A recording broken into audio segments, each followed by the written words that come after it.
નમસ્કાર વિદ્યાર્થી મિત્રો, એજ્યુટેકનો ચેનલમાં આપનું સ્વાગત છે.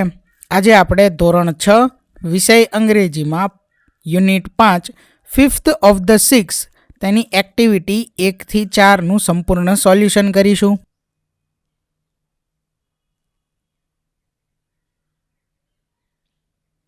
તો સૌથી પહેલાં છે activity number 1 A recite the poem એટલે કવિતાનું મોટેથી ગાન કરો. Here comes Mrs Das to check her class એટલે કે શ્રીમતી દાસ તેમનો વર્ગ તપાસવા આવ્યા છે. First is Tom who is sent by his mom. પહેલો છે ટોમ જે તેની મમ્મીએ મોકલ્યો છે. Second is Tina whose best friend is Meena એટલે કે બીજી છે ટીના જેની સૌથી સારી મિત્ર છે Meena. Third, fourth and fifth are triplets of Mr Nath એટલે કે ત્રીજા, ચોથા અને પાંચમા તે શ્રીનાથના 3 બાળકો છે. ત્યાર પછી sixth is Mary who looks like a fairy. છઠ્ઠી છે મેરી જે પરી જેવી દેખાય છે. Seventh is Amit who looks quite sweet. સાતમો છે અમિત જે સરસ દેખાય છે. ત્યાર પછી આગળ 8th and 9th are busy in a fight એટલે કે 8મો અને 9મો જગાડવામાં વ્યસ્ત છે. And 10th is Jasmine who completes the line અને 10મી છે જાસ્મિન જે આ હરોળને પૂર્ણ કરે છે. ત્યાર પછી આગળ activity 1B study the example write names base on the rhymes એટલે અગાઉ આપણે જે કવિતા વાંચી એના આધારે અહીંયા ક્રમ જે કંઈ આપેલા છે એમાં નામ લખવાના છે. તો પહેલો નંબર છે ટોમ, બરાબર. ત્યાર પછી બીજા નંબરે ટીના. ત્યાર પછી 3, 4 અને 5 એટલે કે થર્ડ, ફોર્થ એન્ડ ફિફ્થ એ મિસ્ટર નાથના ટ્રિપલેટ્સ હતા, બરાબર. 3 બાળકો હતા. ત્યાર પછી આગળ નંબર 6 એમાં મેરી આવશે. ત્યાર પછી 7મો નંબર અમિતનો છે. નંબર 8 અને number 9 busy in a fight એટલે કે તે ઝઘડવામાં વ્યસ્ત હતા. અને 10મો નંબર જાસ્મિન કે જેનાથી હરોળ પૂર્ણ થતી હતી, બરાબર.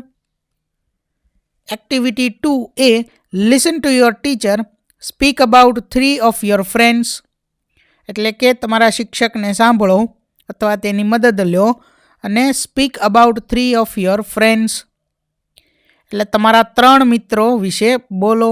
અહીં 2 એક્ઝામ્પલ આપેલા છે જેમાંથી પહેલું છે roll number 1 is Mitesh, he is first in the register. Roll number 2 is Farhan, he is second in the register. આ ઉદાહરણ પ્રમાણે આગળ આપણે બીજા 3 મિત્રો વિશે બોલવાનું છે. તો વિદ્યાર્થી મિત્રો તમે તમારા મુજબ પણ લખી શકો છો, બરાબર. તો અહીંયા લખેલું છે ત્રીજું કે roll number 3 is Akshay, he is third in the register. ત્યાર પછી આગળ roll number 4 is Alfez, he is fourth in the register. Roll number 5 is Arman Shah, he is fifth in the register.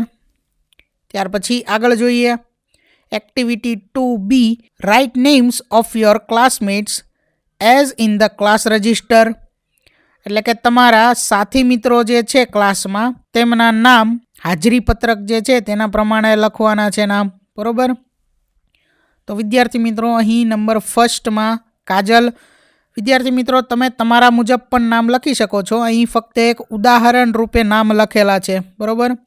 ત્યાર પછી બીજું second Anil, third Akshay, fourth શ્રદ્ધા, બરાબર. પછી ફિફ્થ, સિક્સ્થ તેમ કરતાં આગળ 10th સુધી લખેલા છે જે છે કિશન, બરાબર. તો આ જોઈ અને તમે લખી નાખજો. ત્યાર પછી આગળ છે એક્ટિવિટી 3A આપના વર્ગમાં સ્લો લંગડી હરીફાઈનું આયોજન કરો. વિદ્યાર્થીઓએ બેલેન્સ જાળવવું અને પગ જમીન પર મૂકવો નહીં. છેલ્લે આવનાર વિજેતા ગણાશે.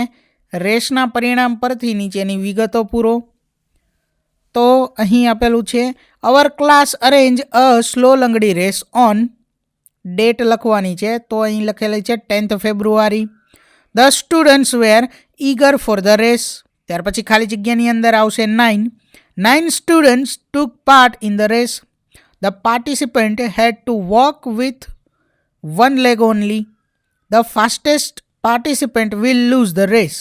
You cannot put your leg down on the ground. The race was really interesting. Students name એટલે કે કોઈ પણ વિદ્યાર્થીનું નામ આ ખાલી જગ્યામાં લખવાનું છે. તો અહીં કમલેશ લખેલું છે ઉદાહરણ સ્વરૂપે. Kamlesh won the race.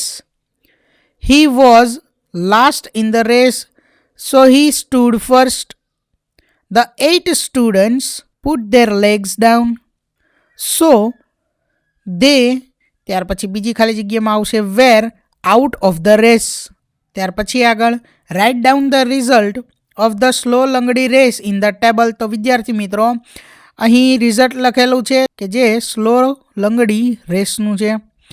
Order 1st, 2nd, 3rd, 9th સુધીના સ્ટુડન્ટના અહીંયા નામ લખેલા છે, plus time in minutes and seconds એટલે કે જે કંઈ મિનિટ અને સેકન્ડમાં સમય થયો તે લખેલો છે. બરાબર, તો એ તમે જોઈ અને લખી નાખજો. ત્યાર પછી આગળ એક્ટિવિટી 3 એમાં C, right down the answers from the table એટલે કે કોષ્ટકનો ઉપયોગ કરીને આ પ્રશ્નોના જવાબ આપવાના છે. ફર્સ્ટ ક્વેશ્ચન છે વુ વોન ધ રેસ, તો કમલેશ વોન ધ રેસ. ત્યાર પછી બીજો ક્વેશ્ચન હુ સ્ટૂડ લાસ્ટ, તો મનોજ સ્ટૂડ લાસ્ટ. ત્યાર પછી ત્રીજું who was third in the race, ત્રીજા નંબરે કોણ હતું, તો Uma was third in the race એટલે કે ઉમા ત્રીજા નંબરે હતી. Fourth question who was fifth, પાંચમું કોણ હતું, રાકેશ વોઝ ફિફ્થ, રાકેશ પાંચમા નંબરે હતો. Who was fourth in the race, Deepa was fourth in the race એટલે કે દીપા જે છે એ ચોથા નંબરે હતી.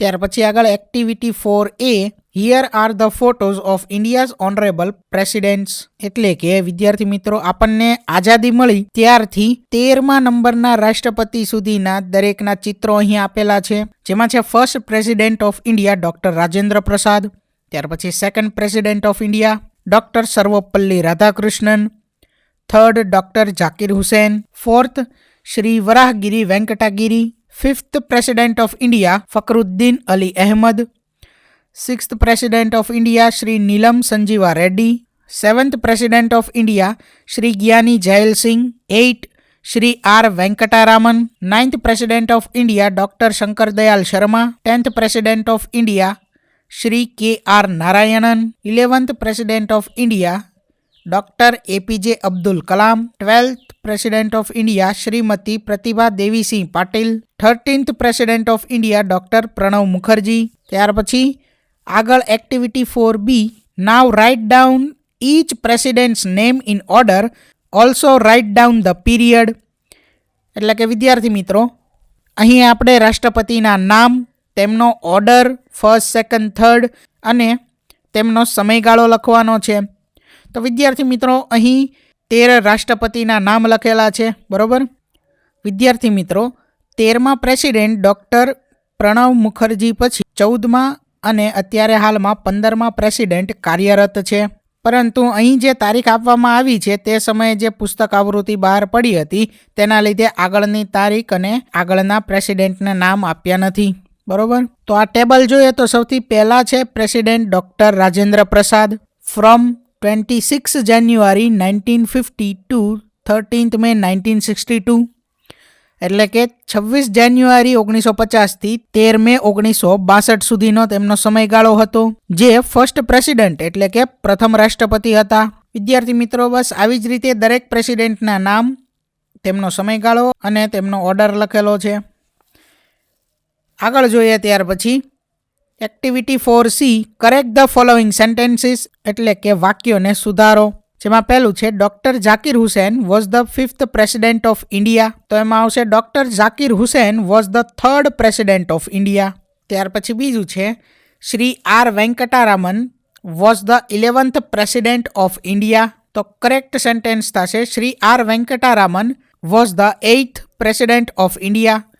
ત્યાર પછી third doctor Rajendra Prasad was the 3rd president of India, તો કરેક્ટ સેન્ટેન્સ થશે doctor Rajendra Prasad was the 1st president of India. Fourth doctor APJ Abdul Kalam was the 10th president of India, તો કરેક્ટ થશે doctor APJ Abdul Kalam was the 11th president of India. Shri K R Narayanan was the 12th president of India, correct થશે Shri K R Narayanan was the 10th president of India. તો વિદ્યાર્થી મિત્રો, અહીં unit 5 5th of the 6thની activity number 1 થી 4 પૂર્ણ થાય છે. થેન્ક યુ દોસ્તો. એજ્યુકટેકનો ચેનલ તરફથી વિડીયો નિહાળવા બદલ આપનો આભાર. આવા બીજા વિડીયોઝ નિહાળવા માટે અમારી યુટ્યુબ ચેનલ એજ્યુકટેકનો અત્યારે જ સબસ્ક્રાઇબ કરો.